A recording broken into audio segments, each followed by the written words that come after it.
ఆంధ్రప్రదేశ్ రాజకీయాల్లో నేడు ఒక చారిత్రాత్మక ఘట్టం ఆవిష్కృతమైంది. రాజధాని అమరావతికి శాశ్వత చట్టబద్ధ కల్పించే దిశగా రాష్ట్ర ప్రభుత్వం కీలక అడుగు వేసింది. దీనికోసం ఈ ఉదయం ఆంధ్రప్రదేశ్ శాసనసభ ప్రత్యేకంగా సమావేశమైంది. సభ ప్రారంభం కాగానే ముఖ్యమంత్రి చంద్రబాబు అమరావతిని ఏకైక రాజధానిగా గుర్తిస్తూ దానికి చట్టబద్ధ కల్పించాలని కోరుతూ కీలక తీర్మానాన్ని ప్రవేశపెట్టారు.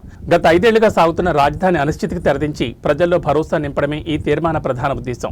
అసెంబ్లీలో ఈ తీర్మానాన్ని ఏకగ్రీవంగా ఆమోదించిన అనంతరం దీన్ని కేంద్ర ప్రభుత్వానికి పంపనున్నారు.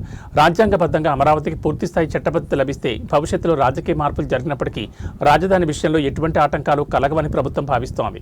ఈ సందర్భంగా స్పీకర్ చింతకాయల అయ్యన్న పాత్రుడు మాట్లాడుతూ ఏపీకి ఒక శాశ్వత రాజధాని నిర్మాణం అనేది రాష్ట్ర భవిష్యత్తుకు అత్యంత అవసరమని, ఆ సంకల్పంతోనే ముఖ్యమంత్రి నిర్ణయం తీసుకున్నారని ప్రశంసించారు. ప్రభుత్వాలు మారినప్పుడల్లా రాజధాని వంటి కీలక నిర్ణయాలు మారకూడదు.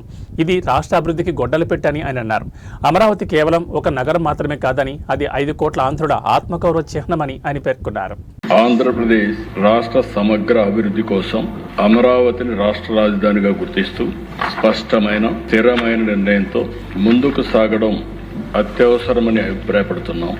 దీనికి అవసరమైన అన్ని రక్షణాత్మక చర్యలు తీసుకోవాలని భావిస్తూ సంబంధిత చట్టాల్లో తగిన సవరణలు చేయడం ద్వారా రాజధానిపై స్పష్టతను, స్థిరత్వాన్ని కల్పించవచ్చని గుర్తిస్తూ ఆంధ్రప్రదేశ్ శాసనసభ క్రింది విధంగా తీర్మానిస్తోంది.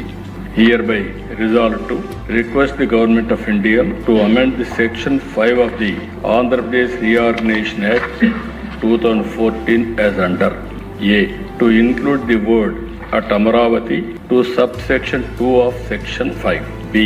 To add the words and Amaravati includes the capital city areas notified under Andhra Pradesh Capital Region Development Authority Act 2014 to the explanation to section 5. ఈ తీర్మానాన్ని చర్చించి దీన్ని బలపరచవలసిందిగా, సమర్థించవలసిందిగా అందరినీ కోరుకుంటూ సెలవు తీసుకుంటున్నాను.